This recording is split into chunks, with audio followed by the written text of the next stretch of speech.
ne représente que la corruption. Vous, capitalistes, vous n'avez cessé de pousser la classe ouvrière à la misère. Et vous, communistes, vous avez cessé d'exploiter cette misère voulue par les capitalistes.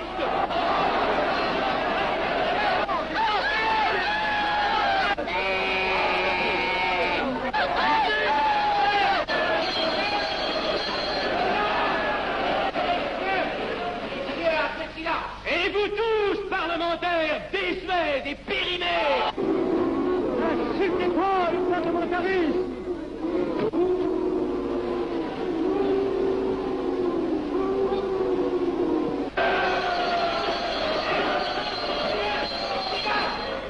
Messieurs, je vais lever la séance. Continuez, monsieur Alfred. Messieurs, je n'ai plus rien à dire. J'ai eu conscience de vous dire quelques vérités, peut-être désagréables, mais utiles. Donc, ce ne sont pas quelques interruptions qui m'arrêteront. La communauté française ne se bâtira pas sur le conflit de la vieille bourgeoisie égoïste et du peuple affamé. C'est pourquoi je ne voterai pas ce projet qui donne satisfaction au capitalisme international et serait le bon prétexte pour les communistes à accentuer nos divisions. Je ne le voterai pas. Je serai sans doute le seul à ne pas le voter, car il semble que par une étrange aberration, la Chambre tout entière soit prête, comme toujours, à trahir l'intérêt français au bénéfice de certains intérêts internationaux très particuliers.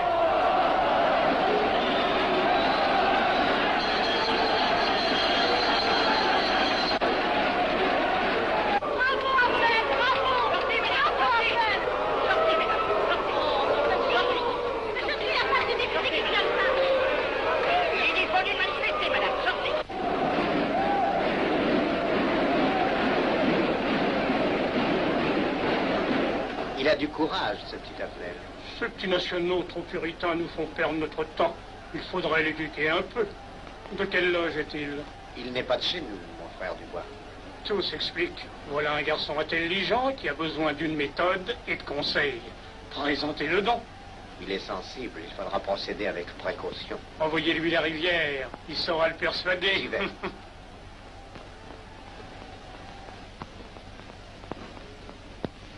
Mon cher vénérable, nous avons un service à vous demander. Enfin, dis donc, je vous suis tout dévoué. Le jeune Affnel qui vient de parler assez brillamment devrait subir les épreuves de l'initiation. La maçonnerie lui apporterait beaucoup et le disciplinerait. Ne croyez-vous pas? J'y pensais déjà. Nous allons nous en occuper activement. Alors, je suis brisé. Comment avez-vous trouvé mon discours? Excellent. Vous leur avez dit de fort bonne vérité. Ouais, ça n'a pourtant servi à rien, ils ont voté le projet. Ça ne sert jamais à rien de dire la vérité. Les gens n'aiment pas la vérité. Ils préfèrent de beaucoup les mensonges. Vous êtes cynique. Non. J'ai une certaine expérience politique, déjà ancienne. À propos, voulez-vous venir un peu avec moi? J'ai quelque chose à vous dire. Volontiers.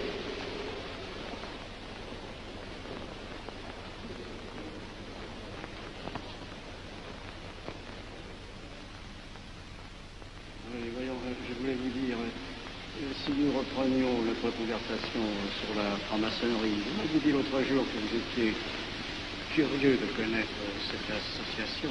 Ah oui, on en dit tantôt du bien, tantôt du mal. Je vous avoue que je n'aime pas beaucoup les sociétés secrètes. La franc-maçonnerie n'est pas une société secrète. C'est une société discrète. Pourquoi éprouves-tu tant de répugnance à me voir entrer dans la franc-maçonnerie? Cette association me semble suspecte. Il ne doit y avoir que des arrivistes là-dedans. Non, voyons, nous sommes peut-être aussi des braves gens, animés d'un idéal sincère. Le texte qu'ils m'ont donné est rempli de bonnes idées. Tu me diras que ce n'est qu'un programme affiché à l'entrée. Mais il me paraît loyal. Tu es un honnête homme, mon chéri. Mais tu as un grand défaut. Ah, et lequel? Tu ne vois jamais le mal. Tu imagines que les autres sont bons comme toi-même. C'est pourquoi tu as toujours des déceptions. N'importe, je suis décidé à tenter cette expérience. Alors fais-la. Je souhaite me tromper. Quand vas-tu te présenter chez ces gens? Mercredi. Déjà.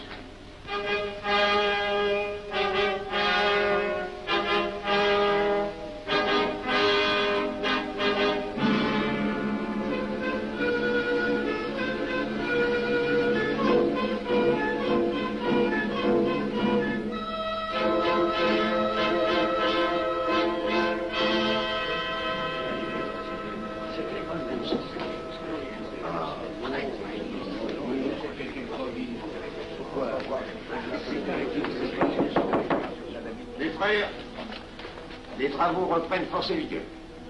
La tenue du comité a voté l'interrogatoire du profane Abel. Nous allons lire les rapports confidentiels de nos enquêteurs. Pierre Avenel, né en 1902 à Laval, a fait sa première communion. Oh, mon frère, vous l'avez eu, vous en prie. Mais déclare ne pas pratiquer régulièrement. A même cessé de fréquenter l'église. Très bien. Mais s'avoue spiritualiste.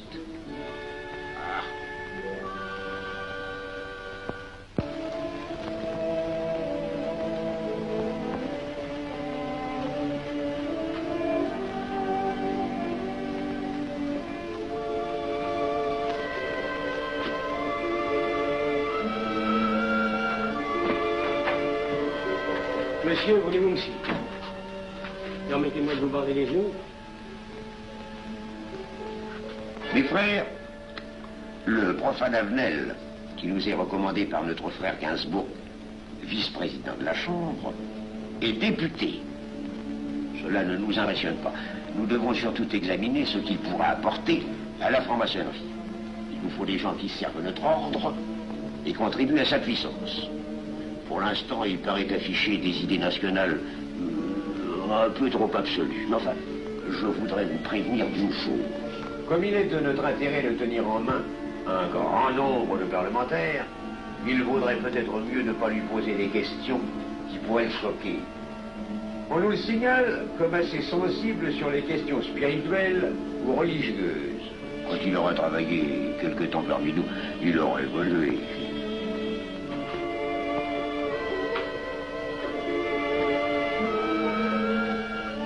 Voilà, le silence le plus absolu, mes frères.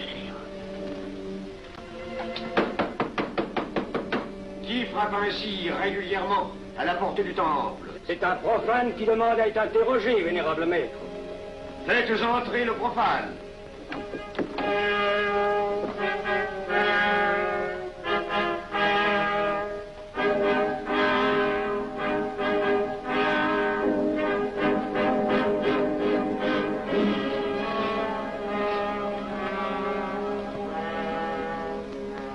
Monsieur, vous avez déclaré vouloir faire partie de la franc-maçonnerie. Mais nous désirons savoir qui vous êtes. Nous allons donc vous interroger sur vos sentiments, vos croyances, vos idées politiques. Répondez-nous sans vous troubler, mais en nous disant la plus stricte vérité. Consentez-vous à cet interrogatoire? J'y consens. Monsieur, croyez-vous en Dieu? Et pourquoi? Il semble être déçu par son premier contact avec la maçonnerie. Mais l'interrogatoire est assez pénible. J'ai dû paraître ridicule. Vous vous trompez. D'autres qui sont passés avant vous ont moins bien répondu. Vous avez été reçu avec une majorité convenable, 16 voix contre 10. Comment, j'ai eu 10 voix contre moi? Non, non, 2 seulement. 2. Mais les voix d'opposition comptent pour 5. Ah, un opposant de plus, et vous étiez plaqué. La maçonnerie est difficile sur le choix de ses candidats. Pas assez, mon cher, pas assez. Je dois même vous avertir que lorsque vous serez en loge, vous serez déçu. Le milieu maçonnique est épouvantablement médiocre. Vous verrez que vous nous apporterez plus que vous ne recevrez. Mais ces rites dont vous m'avez parlé, ces initiations mystérieuses... De bêtises. Il y en a qui y attachent un certain sens symbolique. La plupart des maçons ritent eux-mêmes de ces vieilles pratiques désuètes. Seulement le jour de votre initiation, tenez-vous bien, les épreuves de la cérémonie ne sont pas commodes.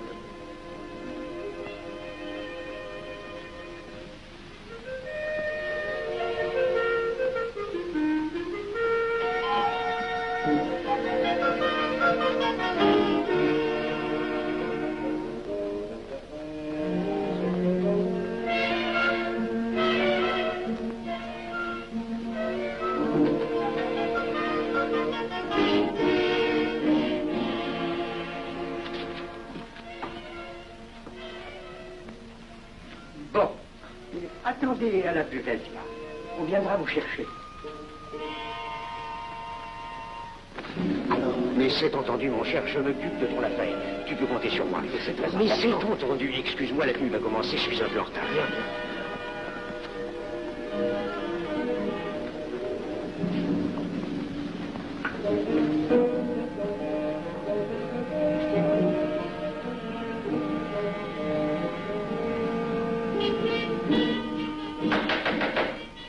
Prenez place, mes frères, nous allons ouvrir les travaux. Mon frère Durand, veuillez prendre place à l'ordre.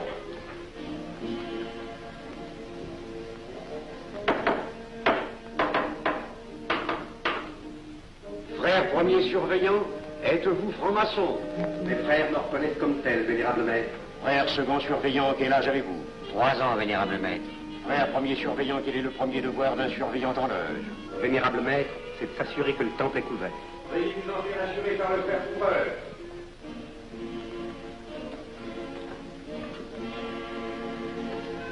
Le temple est couvert, vénérable maître.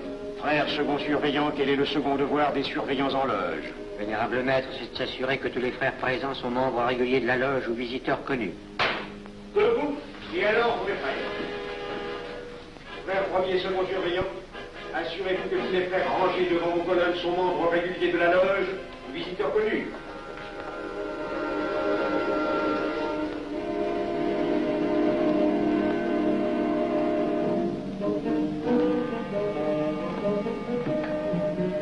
Vénérable maître, les frères qui décorent l'une et l'autre colonne sont membres réguliers de la loge ou visiteurs connus. Il en est de même à l'Orient. Frère premier surveillant, à quelle heure les francs-maçons opèrent-ils leurs travaux? À midi, vénérable maître. Quelle heure est-il, frère second surveillant? Il est midi, vénérable maître. Puisqu'il est l'heure du travail, frère premier et second surveillant, invitez les frères de vos colonnes à se joindre à vous et à moi pour ouvrir les travaux de la respectable loge des enfants de l'univers Orient de Paris, au grade d'apprenti, en la forme accoutumée. À moi, mes frères, par le signe, la triple batterie et l'acclamation.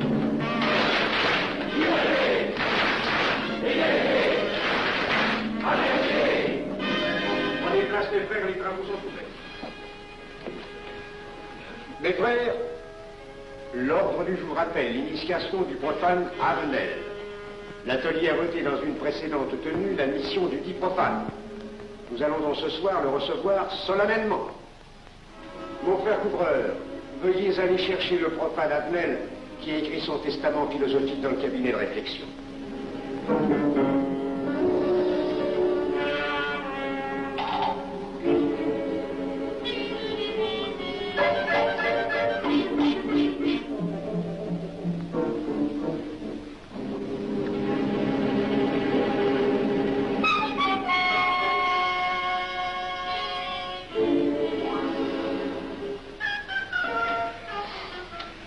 Rigolo leur truc. Monsieur, veuillez me suivre.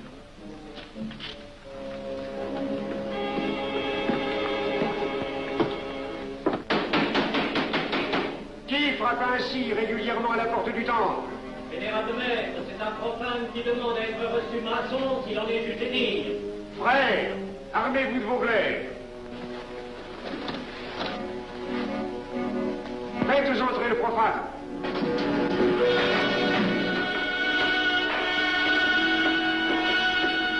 Laissez-vous, monsieur.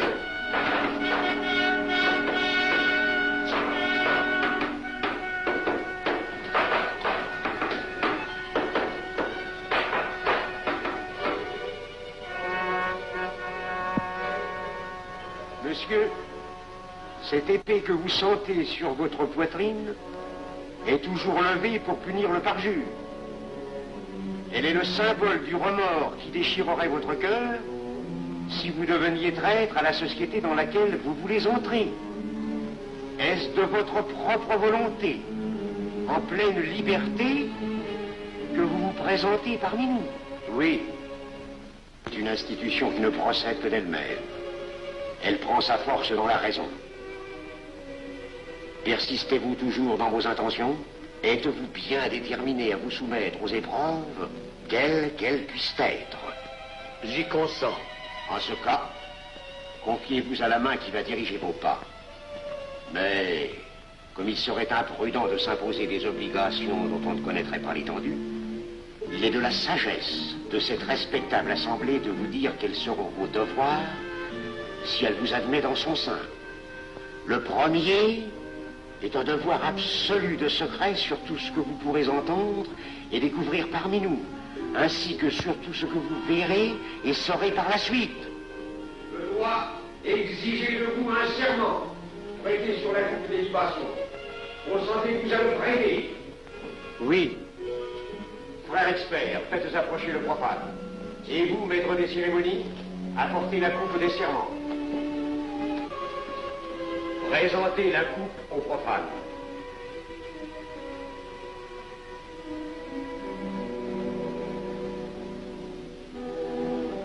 Prononcez avec moi le serment. Je m'engage sur l'honneur, au silence le plus absolu, sur tous les genres d'épreuves qu'on pourra me faire subir. Je m'y engage. Vous devez connaître toute l'importance d'un serment. Si jamais vous manquiez à une parole aussi solennellement donnée, buvez. Buvez! Buvez! Que ce breuvage amer soit pour vous le symbole de l'amertume et du remords que laisserait dans votre cœur le parjure qui aurait souillé vos lèvres. Frère expert, emparez-vous du profane et faites-lui faire son premier voyage.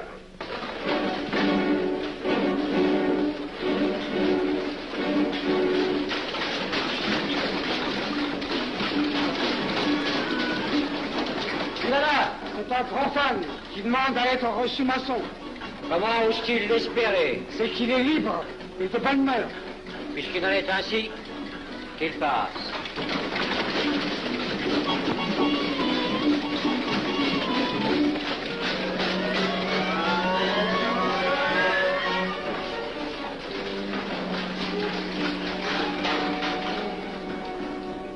Monsieur, le voyage symbolique que vous venez de faire est l'emblème de la vie humaine. Le bruit que vous avez entendu figure les passions qui l'agitent. Les obstacles que vous avez rencontrés peignent les difficultés que l'homme éprouve et qu'il ne peut vaincre ou surmonter que grâce à l'aide qu'il trouve dans ses semblables. Frère expert, faites faire le deuxième voyage.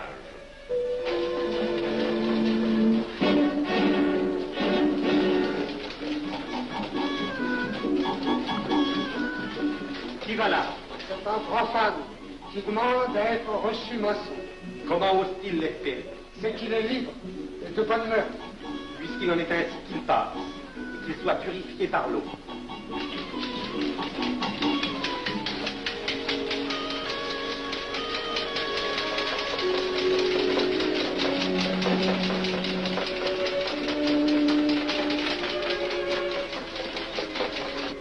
Monsieur, nous avons procédé à l'épreuve de l'eau qui représente l'épuration de votre esprit naissant à la vie maçonnique. Votre cœur doit être limpide comme l'eau pure. Frère expert, faites faire le troisième voyage.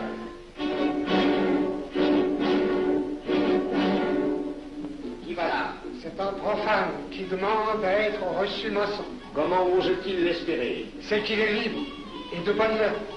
Puisqu'il en est ainsi qu'il passe par les flammes.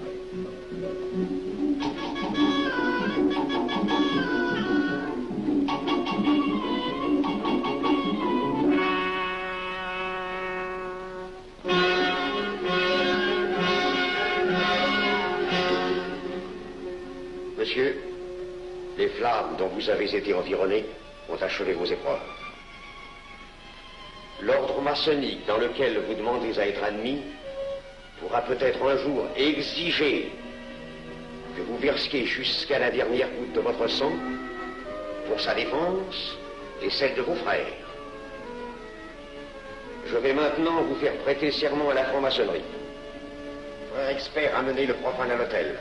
Mes frères, debout, à l'ordre avec lèvres aux mains.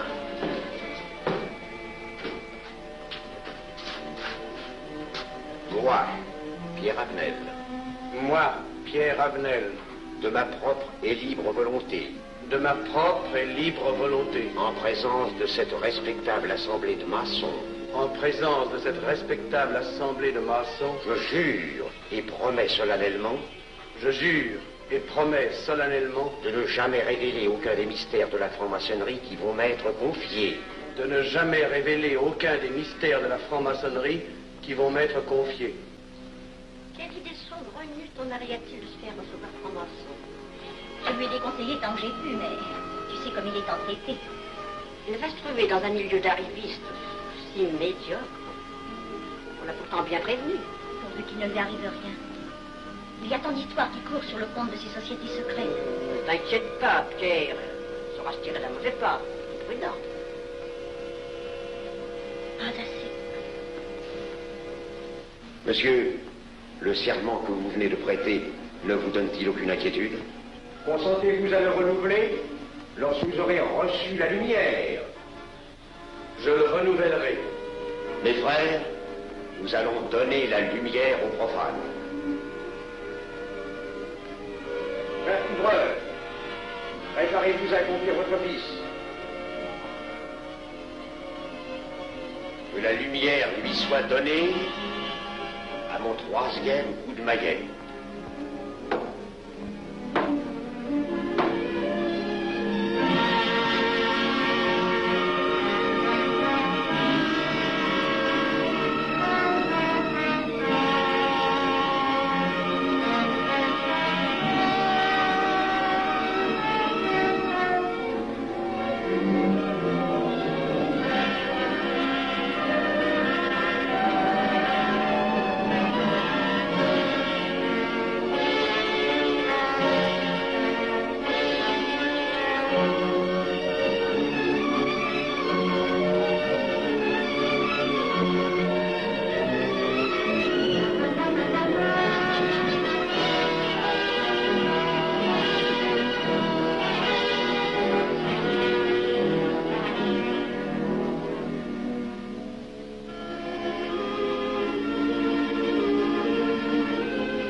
Néophyte, ces glaives que vous voyez tourner vers vous vous annoncent que tous les maçons voleront à votre secours si vous respectez et si vous observez nos lois. Mais ils vous annoncent aussi que si vous trahissez votre serment, vous n'échapperez pas à la vengeance de tous les frères répandus sur la surface du globe et qui ont juré de punir le parjure. Le jurez-vous, mes frères? Nous le jurons.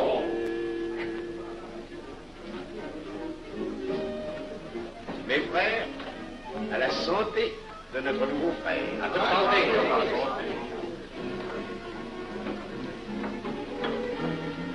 Mon très cher frère, qu'est-ce que vous pensez de cette soirée? Eh bien, c'est curieux. Cette cérémonie est très impressionnante. Mon cher frère, pourrais-je vous laisser ma carte au cas où vous auriez besoin de mes services? Je vends de tout, de la bonne et des chaussures, du savon à des prix invraisemblables. Tu permets, mon cher Lévi-Stein? Je t'en prie. Mon frère Avenel, nous allons bientôt nous mettre à contribution. Oui, un de nos amis de notre loge voudrait un bureau de tabac. Le Grand Orient est submergé de demandes en ce moment. Avec vous, ça ira peut-être un peu plus vite. Volontiers. Je vous remercie. Ah, dans quelque temps, je vous parlerai aussi d'une autre affaire. Depuis plusieurs années, j'ai droit à la Légion d'honneur. Je ne m'en suis jamais occupé, je n'ai pas voulu déranger nos amis pour ça. On leur demande déjà tellement de choses, n'est-ce pas? Vous m'aiderez? À votre service. Merci beaucoup. Alors, on nous voit. Ah non, pas comme ça. Voyez-vous, des petits coups secs avec le pouce, là, comme ça. Pom, pom, pom. Essayez. Pom, pom, pom. Et ben voilà. Avec ce signal-là, on ouvre toutes les portes.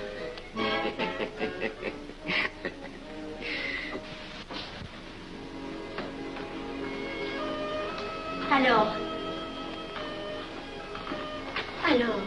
content? Bon. Tu as l'air contrarié. Oh non. Déjà déçu? Pas encore. Tu me raconteras la séance. Ah, j'ai juré de ne rien dire. Même à moi? Écoute, c'était pas ridicule. C'était étrange.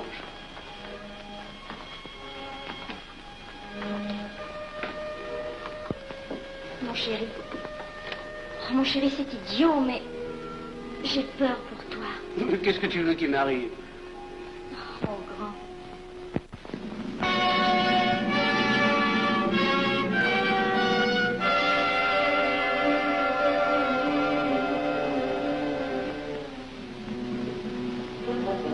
Mon très cher frère Abnel, vous êtes député. J'ai un service à vous demander. Tous les détails sur la théorie. Mon très cher frère, si vous pouviez m'obtenir cette place, vous me feriez plaisir. Mon cher, donnez donc un coup de téléphone au préfet, qu'il m'ôte cette contravention. Demandez la liberté, le scandale fascinateur. Mon très cher frère Abnel, j'ai besoin d'un bon témoin de moralité dans un procès. C'est un de nos frères qui passe en correctionnel. Il est bien un peu coupable, mais avec un peu d'appui. Et pour manifester cette solidarité maçonnique, je suis sûr que vous voudrez bien vivre. L'arrestation du banquier Charles Lévy. Le faille des banques coopératives. Un nouveau scandale financier. Il faut l'exclure, c'est une fripouille. Oui, évidemment, c'est une fripouille, mais puisque personne ne le sait, nous pouvons le garder parmi nous. Non. Mais je comprends très bien vos réactions, mon cher Abnel. Mais tenez, je vais vous citer un exemple. J'ai vécu pendant 20 ans en maçonnerie avec un frère que je considérais comme un escroc. Ben, je n'ai rien dit, parce que c'était un excellent maçon. Nous ne sommes pas du même avis.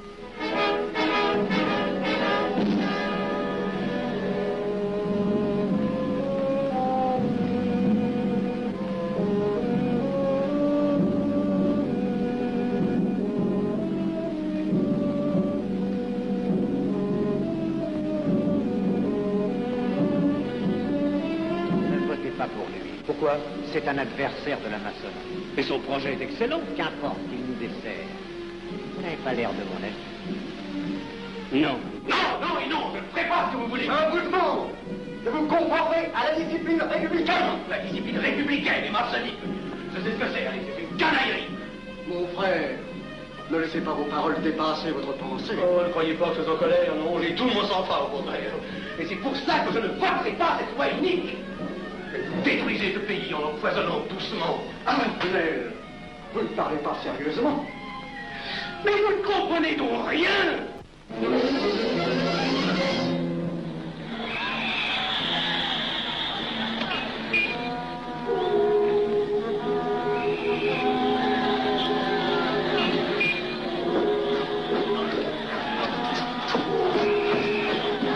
Que se passe-t-il? Regardez.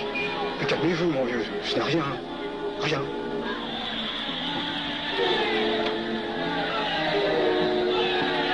Que croyez-vous qu'on doit faire? Rien. Surtout rien. Pas de pareil cas qu'on t'attend. Et croyez-moi, il n'y aura pas d'incident. Tous ces gens vont rentrer se coucher. Ils sont fatigués de barbier.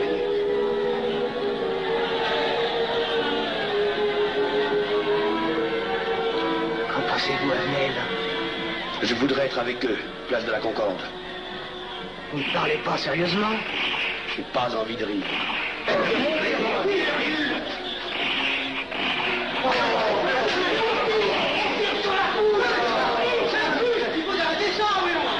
Il faut arrêter ça.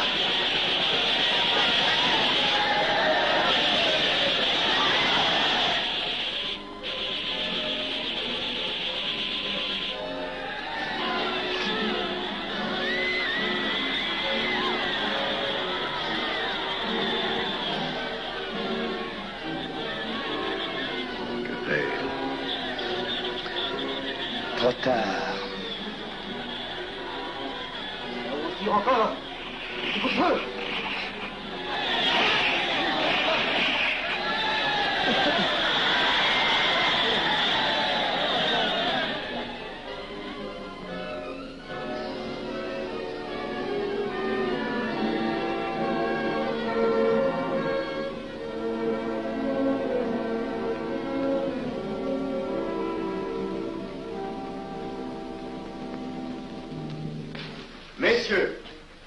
nous avons établi définitivement la liste des membres de la commission d'enquête. Tout le monde est bien d'accord pour la soumettre au vote de la Chambre. Pas d'objection? Le projet est accepté à l'unanimité. La séance est levée.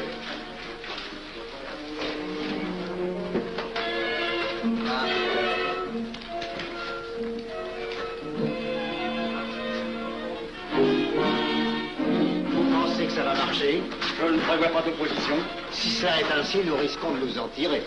Je le crois sincèrement. Nos frères députés nous attendent dans un salon voisin. Ils sont impatients de vous entendre. Ben, allons-y. Abnel. À propos, cher ami, je vous ai mis d'office dans la commission d'enquête. Moi, pourquoi? C'est indispensable. J'ai besoin de vous. Venez avec nous. Vos amis nous attendent.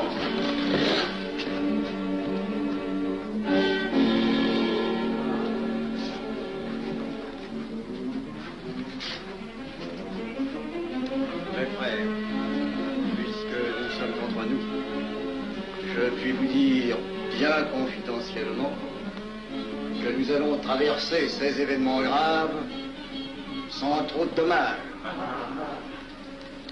La commission vient d'accepter tout à l'heure les listes que nous avons proposées pour la commission d'enquête. Beaucoup de nos adversaires en font partie, mais dans l'ensemble, les maçons sont encore en majorité. Rassurez-vous donc, ni la République ni la maçonnerie ne sont perdues. Elles ont traversé une crise grave. Elles sortiront renforcées de cette épreuve. Merci.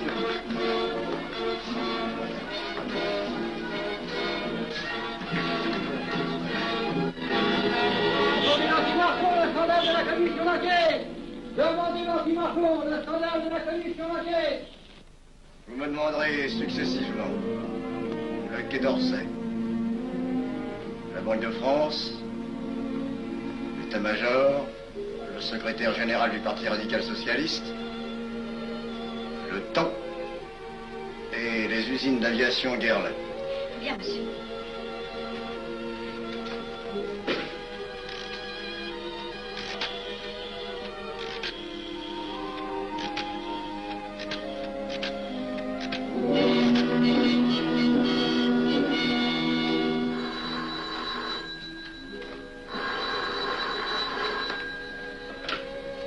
Allô, le chef de cabinet du ministre. Allô? Mais oui, passez-le moi. Lui-même, à vos ordres, mon très cher ami. Je ne peux rien vous dire par téléphone. Il pleut. Vous me comprenez? À merveille. Alertez tous nos amis à l'étranger qu'en aucun cas on ne parle de nous.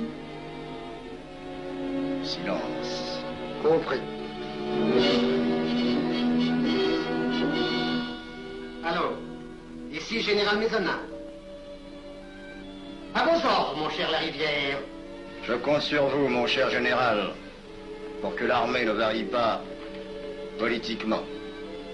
Elle doit rester divisée, avant tout. Ne craignez rien, j'ai déjà procédé à des changements importants. Tous les officiers suspects d'être contre nous ont été éloignés de Paris et séparés les uns des autres. Mes frères, il est indispensable de franchir cette mauvaise passe. Il ne faut pas trop de mouvement de course. N'est-ce pas, mon frère sous-gouverneur? Nous maintiendrons la monnaie. La presse de droite doit essayer d'attaquer la presse de gauche. Pendant quelque temps.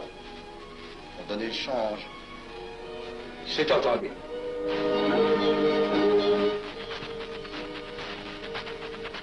Les partis de gauche doivent faire entente avec ceux du centre. Et ceux de l'extrême gauche. De la sorte, nous contrôlons le peuple. Le populaire. Mieux. Front populaire. Bien. Quant à vous, mon cher Garlet, j'ai reçu ce matin une communication de l'étranger. On lui demande d'envoyer immédiatement du matériel d'aviation en Espagne. Moyennant quoi nous aurons tous les appuis politiques nécessaires. Même nos prototypes. Surtout nos prototypes. Ne croyez-vous pas que ce serait dangereux pour notre défense nationale? Faites ce que je vous dis.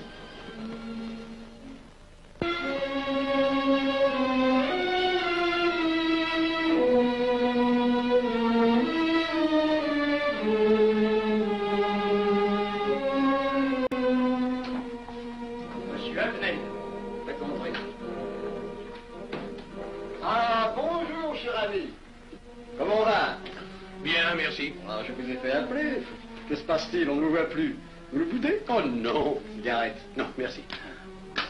Dites-moi, pourquoi avez-vous refusé de faire partie de la commission d'enquête? Oh, j'ai beaucoup de travail en ce moment et je fais déjà partie d'autres commissions. Avenel, répondez-moi franchement. Ce n'est pas parce que nous avons eu l'autre jour une petite discussion bien fraternelle?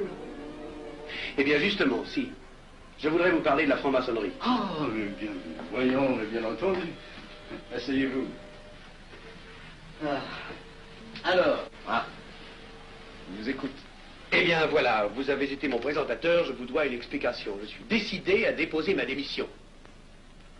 Vous avez l'air d'avoir été déçu par la maçonnerie. Oh, pire, choqué. Pourquoi? Mais confessez-vous, mon vieux. Vous ne serez pas le premier maçon qui m'aura ouvert son cœur. Qu'est-ce qu'on vous a fait? Mais à moi, personnellement, rien. Mais je trouve ce milieu maçonnique... pourri d'arrivistes écœurants. Je vous l'accorde. Ah, ben, je ne vous le fais pas dire. Oh, croyez-vous que je sois dupe? Ben, alors, je ne comprends pas. Tant de vertu affichées sur le programme à la porte. Tant de mystères à l'intérieur pour ne cacher que ces petites combines, ces appétits de comitards. Je m'attendais à trouver des hommes dévoués, sinon supérieurs. Au lieu de ça, je n'ai rencontré que des quémandeurs de bureaux de tabac ou de décoration, ou alors des fripouilles qui cherchaient à m'utiliser pour échapper à des condamnations. En dehors d'eux, des phraseurs, des sectaires, ignorant tout, ne connaissant rien de l'histoire de leur pays, rien de l'histoire du monde, rien de la politique, rien de la philosophie, rien. Ah, des cerveaux vides, mais des dents longues, et des langues folles. Et c'est cela qui gouverne la France.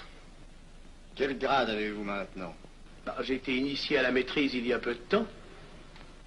Eh bien, si vous avez le courage de vivre encore quelques années dans la médiocrité des ateliers bleus, vous passerez ensuite aux ateliers supérieurs. C'est mieux? C'est autre chose. Voyons, vous êtes 33e, n'est-ce pas? C'est le grade le plus haut dans la maçonnerie. Mon petit Avenel, je vais vous révéler, quoique je ne doive pas, ces fameux secrets maçonniques dont on fait tant de mystères. En maçonnerie, on cache tout aux petites gens. En bas, vous ne savez rien. En haut, vous commencez à voir un peu plus clair dans le jeu mondial. Moi-même, je ne suis pas totalement éclairé sur les intentions des dirigeants de notre ordre. Et quand je dis dirigeants, je me trompe. Il n'y a pas de chef chez nous. Il n'y a que des exécutants. Je suis un pion sur un échiquier, j'accomplis une fonction. Je reçois des messages. J'obéis. Je transmets. J'agis. Mais qui dirige? Personne. C'est beaucoup plus compliqué et simple en même temps qu'on ne pense. Qu'est-ce que la maçonnerie? Des groupes d'hommes qui se sont réunis aux quatre coins de l'univers pour enserrer le monde dans un réseau aux mailles infranchissables. Nous sommes 50 000 en France, 500 000 en Angleterre, 3 millions en Amérique, c'est peu. Mais c'est énorme, parce que nous formons un bloc uni d'une seule volonté. Nous rayonnons partout, nous commandons partout. Ici, 300 parlementaires sont francs-maçons. En Angleterre, le roi fait partie de notre ordre. Aux États-Unis, le président est 32e. Il n'y a pas un pays où nous n'ayons nos appuis secrets, nos hommes, nos banques, nos groupes dévoués. Et ceci n'est rien. Je ne vous montre là de la maçonnerie que la puissance physique. Il y a peut-être autre chose. Mais quoi? Une doctrine supérieure. Une antique expérience des forces du monde qui nous permet de pousser les peuples tantôt vers la vie, tantôt vers la mort, quand il le faut. La mort? Je croyais la maçonnerie attachée à la paix. à une certaine paix. Notre paix. Sinon,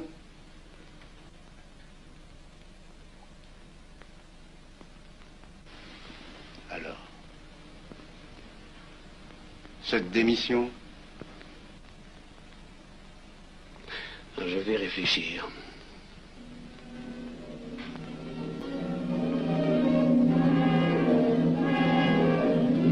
Alors, il n'y a qu'une solution, la guerre. Pour réussir à déclencher la guerre, la maçonnerie a besoin de tous ses hommes. Sur combien de voix pouvons-nous compter à la Chambre? Nos frères parlementaires sont à peu près tous sûrs. Sauf un que j'oserais nommer, car il fait partie de notre loge. Qui donc? Avenel. Il tient des propos contre le Grand Orient qui l'accuse de vouloir déclarer la guerre à l'Europe. Je n'ai jamais eu confiance en ce type-là. C'est une faute de l'avoir laissé entrer ici. Nous pouvons encore leur amener de meilleurs sentiments. D'autres que vous réussissiez. Qui sait? Nous avons peut-être les moyens pour ça.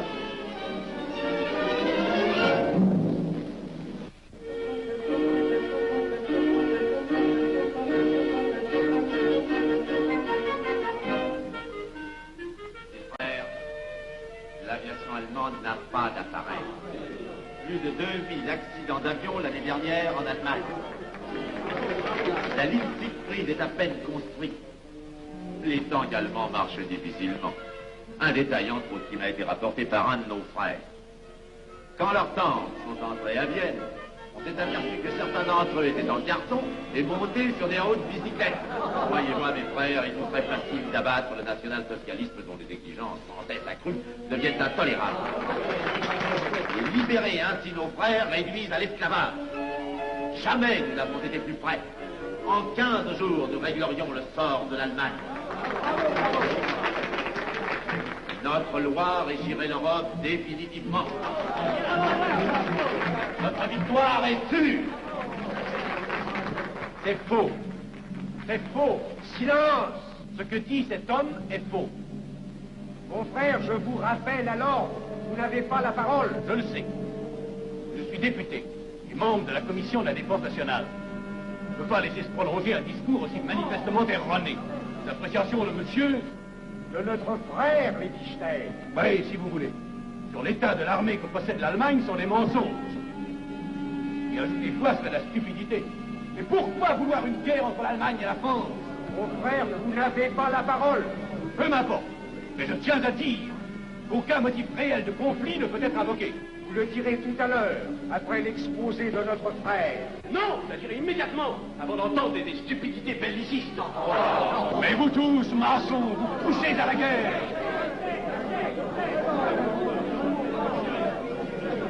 Pour que ce pays soit gouverné par vos lois, par les Juifs, et la maçonnerie surtout.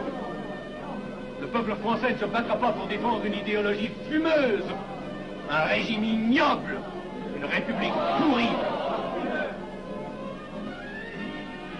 Mon frère Avenel, je vous prie de couvrir le temple.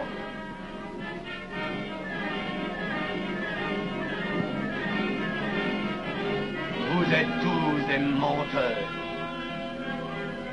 et des faussaires. Tout chez vous n'est qu'une sinistre comédie.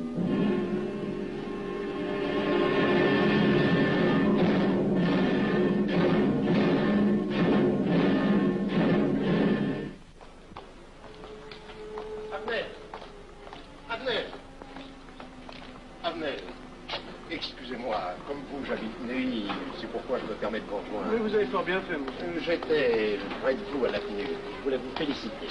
Oh, merci. Vous avez très bien fait de leur crier des vérités. Ce sont des fous. Malheureusement, il est impossible de leur faire entendre raison. Les événements sont pourtant indiscutables. Oui. Dites-moi, j'ai des documents confidentiels sur l'action actuelle de la maçonnerie qui peut-être vous intéresseraient. Des documents? Oui, des documents. Vous êtes député, il serait utile et urgent que je vous les communique. Mais je crois bien, où sont-ils? Chez moi, pas très loin d'ici. Si vous avez quelques minutes. Et volontiers, allons. Alors, qu'est-ce qu'on décide? Pétard ou couteau? Le couteau, ça fait moins de bruit. Attention, voilà.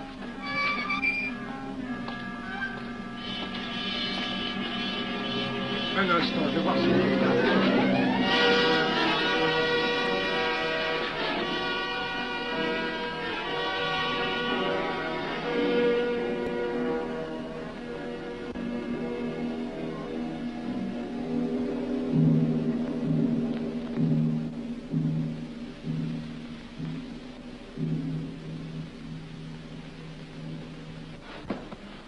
t'inquiète pas, mon chéri. Tu guériras vite. Le docteur a dit maintenant que tu étais sauvé, à condition d'être sage.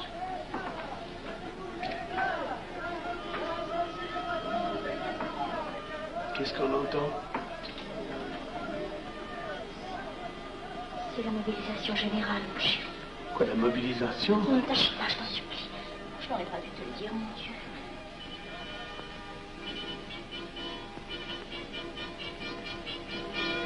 T'en fais pas, mon chéri. Tu reviendras vite.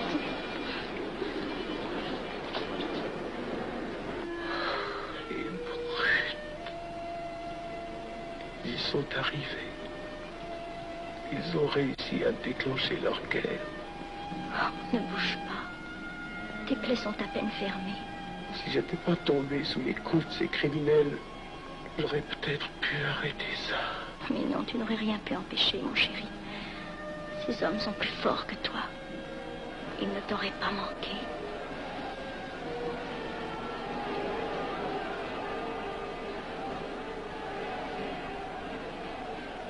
Qu'est-ce que c'est?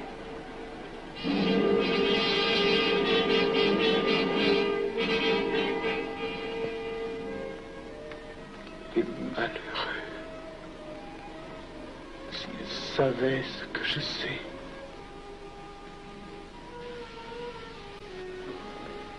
Mes frères, nous pouvons affirmer en toute sérénité que la franc-maçonnerie universelle a présentement atteint son but.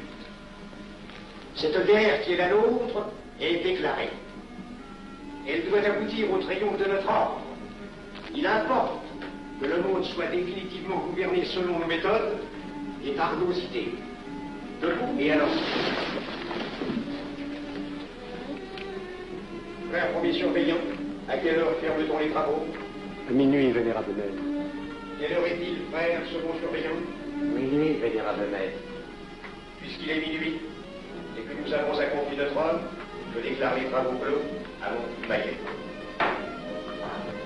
Retirons-nous en paix, mes frères, sous la loi du silence.